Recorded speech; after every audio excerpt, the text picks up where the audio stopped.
Hey everyone, I'm here getting a tattoo with my friend Rob Kraushaar. Met Rob, I don't know how many years ago. Probably 5? Yeah, at least. About 5 years ago. And he's done a few of my tattoos, and we're just doing the second piece for my sleeve. So just wanted you to meet him because he's a pretty awesome dude. So Rob, when did you start tattooing? Oh man. I think this is my 23rd year. So I learned from a guy named Orville Watts was his name. And it was not like a regular apprenticeship, so it was just out of the house. And it was all like homemade machines back then for me anyway. Made my own needles. Still sterilized and did everything, but like he taught me how to do everything, so I could tattoo him on the spots he couldn't reach. And I still to this day only tattoo him once.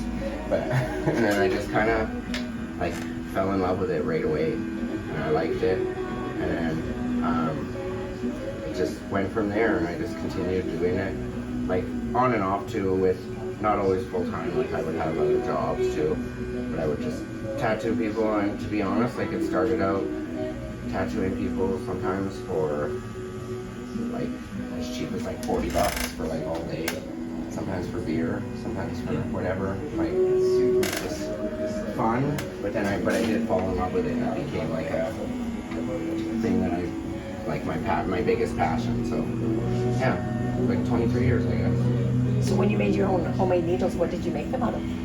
Number 16 beading needles. So I could go to like a fabric store, and then they had like solder them together. It would take like I would spend 1 day a week on Sundays making needles, like every Sunday. It would take like half a day. Just like things that people don't even know how to do anymore. Like everything was just ordered online, but there wasn't that option back then that I knew of anyway. But yeah, you make one of that and thread to hold them together, and you make like a needle jig for the size groupings, but I really only used one size, like a really thin needle, and that's like where my journey with like fine line work started. Yeah, definitely, because you're like the lines that you've done on my other tattoos, which we'll show them after. Oh, only if they look good. No, they are very good. I love them. Yeah. So. But yeah, that started my fine line journey, and I've just been ever since. Like, I mean, I've grown into doing new things, different stuff, but fine line is like one thing that I always go back to and like just any kind of line work stuff. And what did you make your guns out of? My first one, so I only ever made the one, and it lasted me forever, even until the first real shop that I worked at.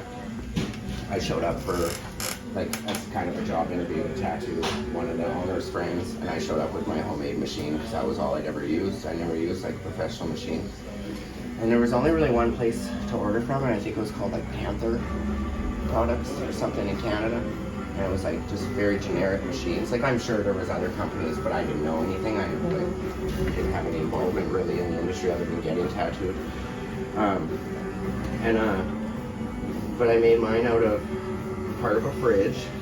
Like on the old fridges there was that bar in the front that went across that would say like Frigidaire or whatever it was. And so it was that, and you hammered out the middle and then shaped it and cut it and then grinded it so that it was like a nice smooth thing. Lots of people would use spoons and put the motor in it, but I did like with a fridge, it was sturdier. And then a VCR motor, and then there's like part of a mechanical pencil for a tube, and you switch them out all the time. And like it had to be a certain size of the pencil for the needle to fit through, like the smallest group. Yeah, it was pretty crazy.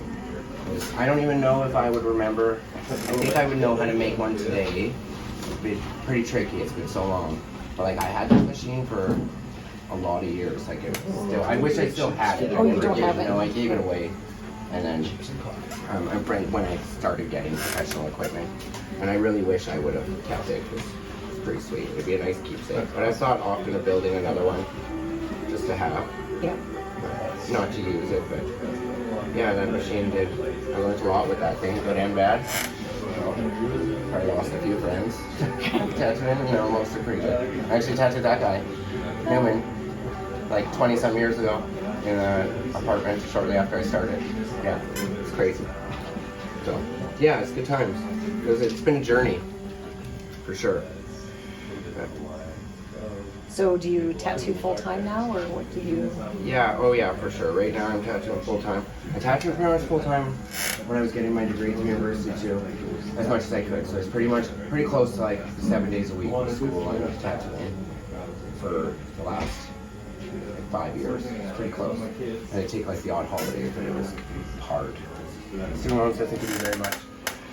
And you got like a house full of kids. So your degree is in? I got a bachelor's of social work, and I also got a certificate in nonprofit leadership and innovation, it's called. It's like a newer program out of Luther. But I took it like concurrently with my bachelor's. Instead of taking like kinesiology 100 and all these electives, I took a 5-credit certification for helping with nonprofits, like learning how to run one, set one up, like how they work, like stuff about board members and like all that kind of stuff, because that's pretty much where my passion lies, is with nonprofits. Not like I wouldn't consider myself a government worker.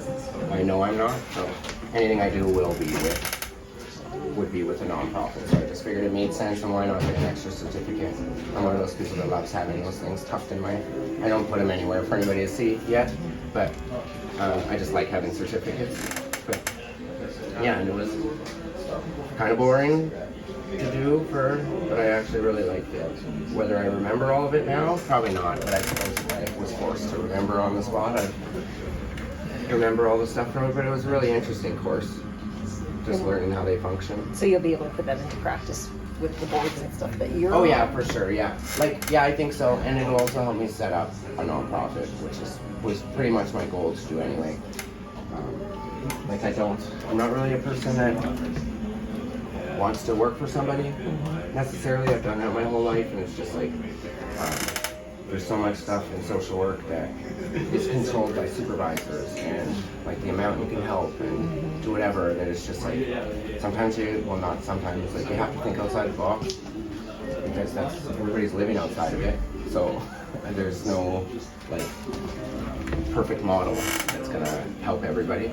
So you wouldn't mind having your own nonprofit? Yeah, I think that's my plan, is to, well, it is kind of my plan, but I'm just not sure how I'm going to do it yet.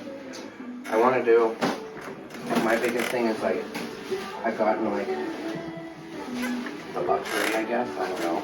Like, there's a reason for it, I feel. Like, so, like, I get to know so many people through tattooing and speaking engagements and volunteering, doing, like, and tons of stuff. And just, like, through the years, even, like, through some of the bad shit that I did, like, a lot of it is, like, and now I know people that have changed things around, and, like, so I have lots of, like, connections for people that want to do similar things that I do, like, for, like, work and volunteering and stuff. So it's, my biggest, like, joy I get is, like, connecting people. Like, if I know that somebody needs something,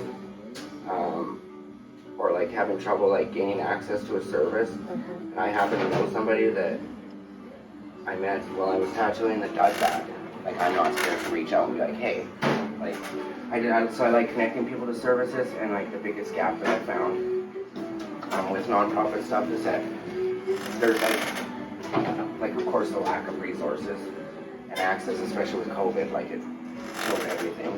But it's just like you'll get referred to somewhere, or like you need something, but you just have no way to get it. Like lots of people don't drive, they don't have internet or phones. Like how do you expect them to sit on a phone all day? So like trying to figure out some way to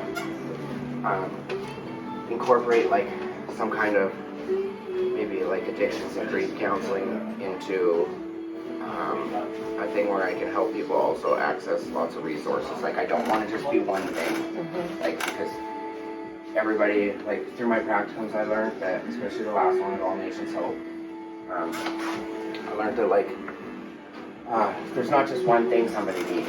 There's tons of things. There's like rides to grocery stores. There's like just everything. Like rides to doctor's appointments that they can't get to, and they're missing these things, and it's holding them back from getting access to other things that the government offers. So like I want to do something with that. Like I don't. It's really hard to explain because I haven't like quite figured it out. but I just have a good feeling about it, and I know that I'll make it happen. But I just haven't decided if it's a non-profit thing, or like, I think it'll have to be, because the people I want to work with don't have the money to pay for these, like, for counseling and stuff like that. They aren't covered. They don't have, like, the resources to do it. So I know that it'll be something like that. So I just have to figure out what I'm doing. But I told myself that I'd give myself to the end of the year to kind of think about it, figure it out, and then put it into action. And hopefully by the start of next year, I'll have something going. That's awesome. Like whether it's, it's hard to explain though, because I really don't know. And like, I have so many people keep asking me, what are you going to do? I'm like, I'm just going to volunteer for now, because everything I like doing, there isn't money in it. Like, and I don't care, like, it's bad to say I don't care about the money, but that's not at the forefront of my mind when I do things, like, which has given me the opportunity to, like, turn down lots of job offers, because I don't want to work for the government, and I don't want to, like, I don't want to be just stuck at a desk doing the same thing. Like, I'd rather be, like, out on the street, like, in the shit of it all. Like, my favorite, like, not necessarily like crisis all the time, but I like the action, and I like the real people. So.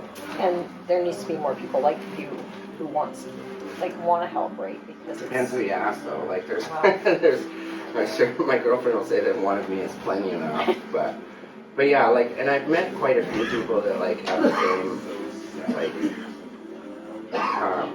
same, like, passion for stuff, but I'll be the first to admit that lots of them don't have a second career where they can be like, no, I don't want to do that, I want to do this, and, like, I mean, so I get that it's, like, some people call it a luxury. I wouldn't really call it that, because it's, like, I've had to work so hard at both of them, but, it's, like, more of a blessing that I get to pick and choose what I want to do, because I feel like that way I get to be like one of the few social workers that gets to do something for the passion of it and not because they have bills to pay. So, like, of course I do need money, like everybody does, but it's not my driving force. So in fact, it's almost like more of a deterrent knowing that there's money. Like, I don't know how to word it, if it turns me off of the opportunity right away. Like, then I have to sit back and question whether it's something that's really meaningful to me. So it's hard to explain. I don't know. No, I get it, because that's how we kind of raised our boys. Yeah. That you have to find a passion in life, and money isn't everything. No, it helps, but it isn't everything. You don't get to take it with you. And, like, I've had points in my life where I had money and wasn't worried about stuff, but I've also, like, been through tons of struggles, and, like, still struggle, like, financially. Like, I'm a little better at saving now, but I'm still, like, theoretically, if we were to have, like, another COVID shutdown or something, like, we would only last, like, a month or two. Like, we have no real savings, you know what I mean? So there are things, like, I'm trying to avoid, but I've learned from, and then I'm, like, more responsible with knowing. Social work was never supposed to be a full-time thing for me. I decided to do it when I went to a rehab center for a year, and I was basically told that there's no way I'd be able to go back to that. Like, I was a drug dealer, everybody knew I was, and attachment was some cash, and it would just be too hard to stay clean. So I'm also one of those people that if you tell me I can't do something, I'm not gonna lie, like, that'll be the first thing. Even if I really don't want to do it, I'll still, like, yeah, I'm a little better now at making better choices though, but, like, you don't get, like, I don't let people really tell me that I can't, because it just makes me want to try harder. So, it was never meant to be, like, a full-time career where I would rely on it financially. So that's been, like, the best thing ever for me though, because now I've gotten to get involved with so many, like, things volunteering that there's passions that, like, I didn't even know I had, like, and you get to see different needs that are there that you weren't aware of. So it's been quite an experience, and a good one. Tough though, but fun. So getting back to your tattooing, what's your favorite thing that you've ever tattooed? Oh man, I get asked this question a lot, and I don't know. Don't know if I have a favorite. Like, I really like doing memorial tattoos for people. So each one's like has its own like thing of being special. I don't know if I really have like a favorite style. I like trying new things and doing, but like I do like doing like bolder lines mixed with thinner lines, like so you can see it like noticeably, and then like super smooth shading, or so it's kind of like traditional stuff, but like with a spin on it. But I don't know. And then like sometimes I have fun doing like semi-realism or realism stuff. But I don't know, I have the most fun when people are just like, I think I'm more about the people than necessarily the piece. Like I don't pump out like a whole bunch in one day, because I'll sit and talk to my clients and it's like, I don't know, it's hard to explain. Like just straight out of my own head, like if I post like a drawing and somebody's like, I want that, like I get excited about that. But I also get just as excited when somebody tells me they want something and they let me kind of like design it on my own and then change it into something. So that doesn't stress you out when I say, no, this is kind of what I want. It still does, Yeah. to a point, because it's like, as long as people give me like a basic idea, like okay, flowers, sort of in this style, just because there's a big difference between doing like black and gray flowers and doing full color. Like there's a whole, you got to tattoo them different, and like, so as long as people let me know what style and just like a couple ideas of what they like, and most people are pretty good. Or like I think almost all my clientele has followed me on Instagram for long enough to know that I'm not gonna like do a shitty tattoo, so they trust like the process, which makes it a lot better. But you do get new clients, or clients that have had like bad experiences with other artists that want full control of it, but I don't get that many of those people. Like I have great days, not just like great tattoos, if that makes sense. Like every day when I come to work, I don't have like shitty clients. I don't have ones that are like rude or racist or dicks. Like I just don't get those people. I have had them in the past, and it's like not my jam. So I feel like those people get weeded out pretty quick in my process. So it's kind of nice. I just end up like making most of my clients end up being my friends, like in some form or another. Like, and I consider them friends, and like I hope they consider me the same. Because I find that most people that I know that have gone to you, and myself included, that you're very easy to talk to, and you're just authentic. And like for me, that's what I look for in people, and I think more and more people are looking for that. Well, there's not enough of it. Like there's so much stuff with Instagram that's like. You have to have like a ton of followers, and you have to do all this shit and look like you're super busy and do whatever. And it's like, I don't know. I just don't. I don't care that much. Like I'm amazed at the amount of people I have following. Because I'm just like, but like I don't base my life off of it. Like I'm on Instagram a lot because that's the way that I book tattoos and do all my business. But I wouldn't say I let it run my life in the sense that I need to post and do stuff, which is nice because I just try to be like more genuine, which is another reason why like my tattoo page is also like my personal page. So I don't distinguish between, and I've had this discussion lots with people and like other business owners and other artists, and I get why lots of them keep it separate. But for me, I like clients to see that I'm out with my kids and doing this, or like, if we're like on a family trip, like that's what those tattoos that you're getting, like that's how I'm doing these things. And I like people to see that it's like not just me coloring pictures and then that's it, and then you don't know me. It's like you get to see everything I do. So I keep lots of stuff away from like my posts, and I do more on stories for some stuff. Like and like it's like I'm more aware of like, I do have lots of followers that I don't know, so I'm not necessarily just gonna put up random pictures of my daughters. You know what I mean? Like, just things that sadly you have to be aware of nowadays. Like, but yeah, I like it to be like a more personal thing.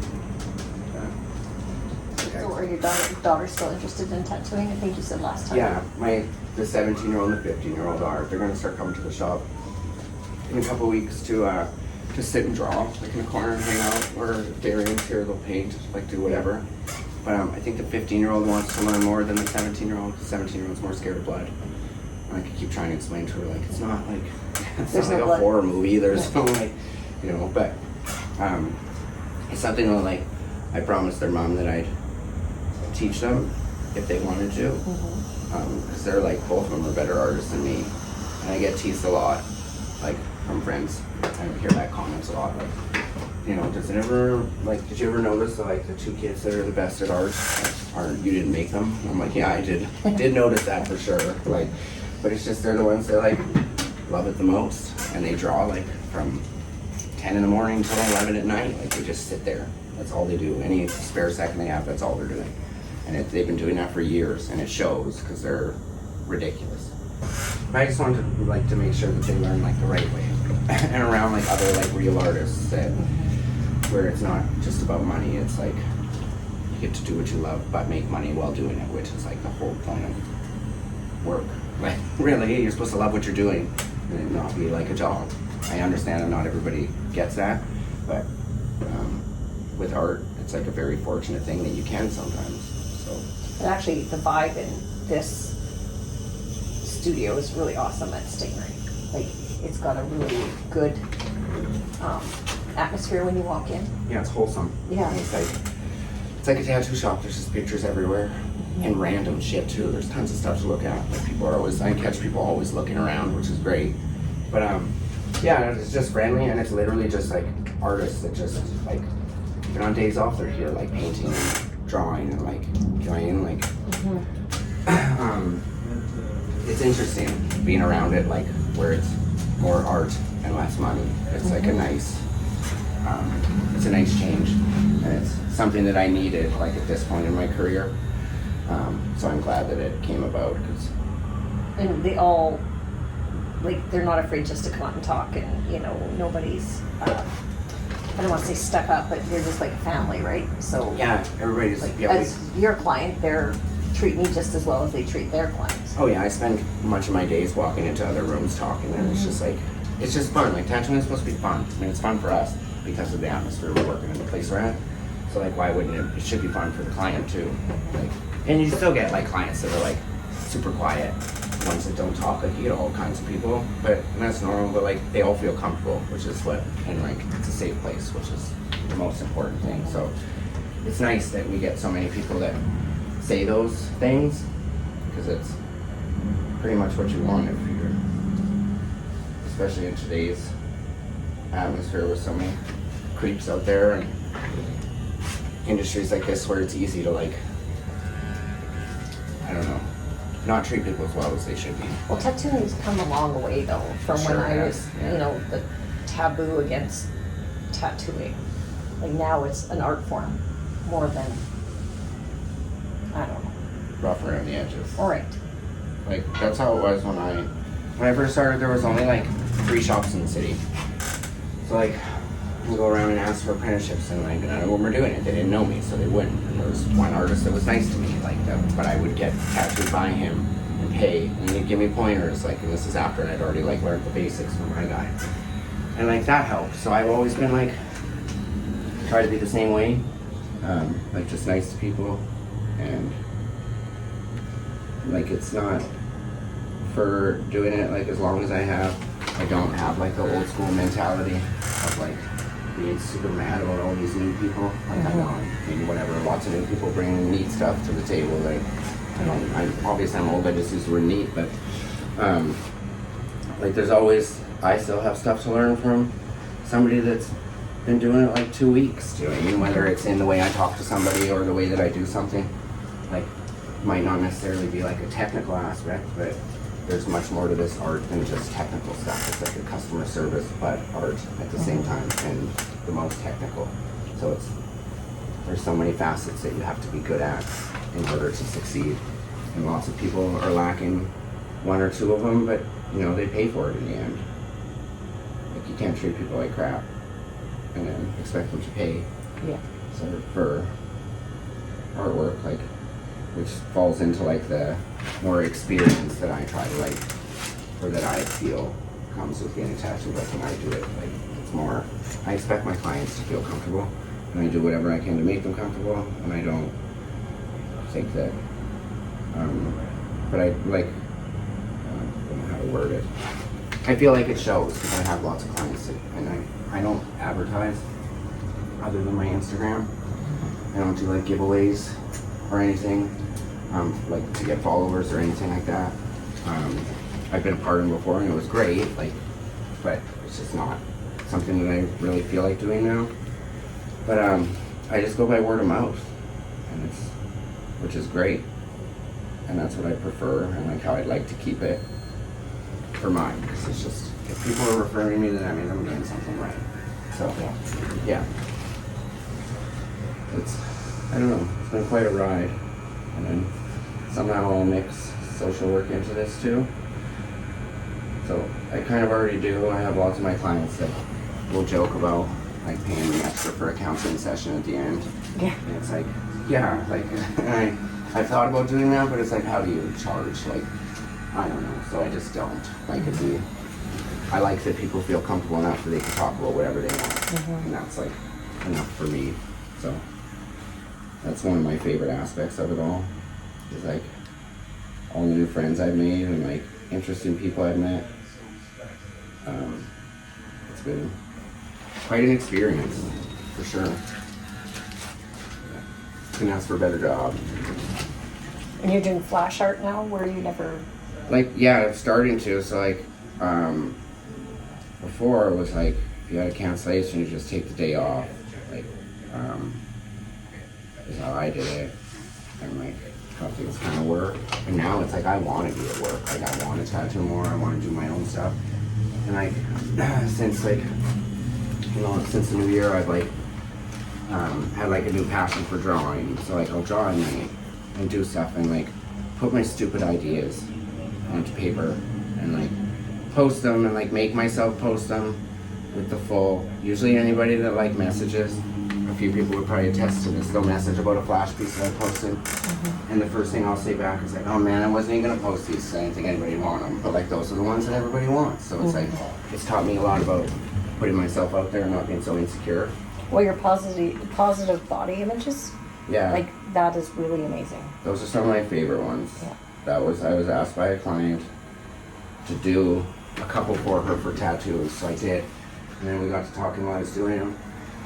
And then we were talking, I was like, these would be like sweet stickers to sell and like, and flash pieces to do.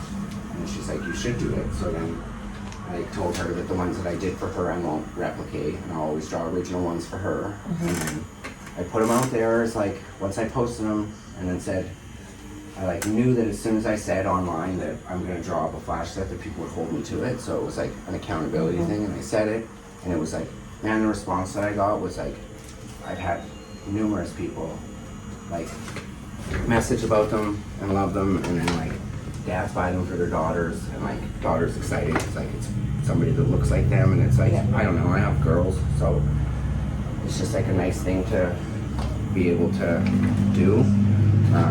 And it's like, and it's nice that it's coming from like a male, I feel, was like important for me. The traditional pinup is like big boobs, big hips, and like big butt. And that's like, even any references when you try to find them, that's all it is. It's like skinnier girls and model shapes, and like nobody looks like that, like nobody. So it just seems redundant to like put that on somebody when they don't, do you know what I mean? Like, so yeah, it was quite a learning experience, and I learned lots doing it too. It was like, even in my research, like, because I just looked up actual models for it, like I used real bodies. Oh, okay. It took me a while to be able to research them and figure out which ones I was using, and then go from there. And it was like a nice learning experience that I learned a lot doing it. And it's like, it made lots of people happy, which was what I liked the most about it. So they're some of my favorite flash pieces that I've ever come up with, and they still will be. And I have like more ideas. Like, I've been asked by people to do like certain kinds and certain ones, and different things with scars and stretch marks and lots of different things. So I think that would be my next thing. So when you have a cancellation, then do you put on Instagram that you have a free spot and somebody can come in and get us? Yeah, I put it on my stories. Okay. So, and they usually go pretty quick. Like the last, I don't know, the last like 3 cancellations have all gone in like under 5 minutes. So it's usually right after I post it, but And you just do flash pieces then for those ones? yeah. Yeah. Yeah, because then it's the reason I like doing those is because they're already pre-drawn.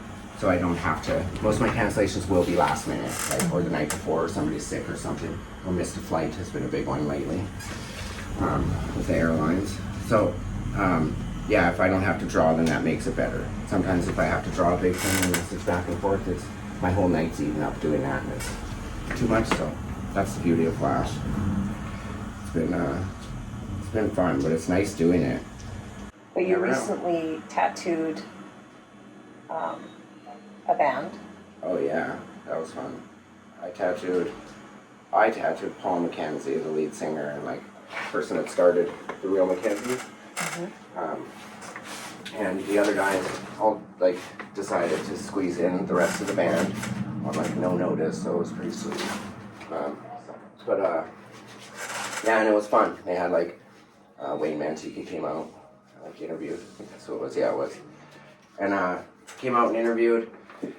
And and out of that I made friends. Like that was set up by my little brother actually, because he recorded their new album out in BC. He has a recording studio, and then just kind of like threw it on me. And he's like, I told him that if they're ever out there, that you tattoo them for free. And I was like, sweet, like, that's fine. But I didn't ever think it would actually happen. Like, and they sent me a set list from their recording that had Paul wrote. Like, when are you gonna tattoo me? And I have it at home. I gotta bring it here in a frame still, but I never have time to go to the dollar store. So, but yeah, and then it all happened like super fast, and it was just like, hey, this is happening, and then it like actually happened. It was a crazy ordeal, and it was like fun, yeah, and it was a really good experience, like listening to them, and you know, and my kids love hearing about that kind of stuff. Like my 8-year-old thinks it's like the coolest thing. So I finally get to be cool for once, but I'm sure the older ones don't really care. But yeah, it's just, these are like, I always look at everything like, I'll post pictures and stuff like that and do stuff like that, because I always look at it as like, well, when I'm gone, like these are things my kids will have and grandkids will have to look back on, like good memories, because like I don't have many pictures of my grandpa, like stuff like that. So I don't know, it's just neat experience. Tattooing's brought like a ton of good things and good people into my life, for sure. And most of the things that happen and that come into my path are because of tattooing, which is sweet. So would you recommend to somebody who's really interested in it, getting it for a career if that's their passion? Yeah, for sure. It's I would recommend it. It's like the best thing that's ever happened to me, really, like work-wise, and passion-wise. But it's like a hard industry to make it in. But there's enough shops coming up now that the chances of somebody being friends with an artist are way better. So people have a better chance of getting apprenticeships. Like the younger generation's apprenticing their friends and teaching them and passing it along. Whereas before it was like a way harder thing to get into. So, but it's bringing in lots of new styles and like lots of new people. And all different walks of life, and it's interesting. But yeah, I would definitely recommend it. It's the most amazing job I've ever had. I don't know if the banks recognize it as much as I would like for mortgages and stuff, but that's a slower process. But It'll come. yeah, it's a legitimate career. It's just even now, like my parents still don't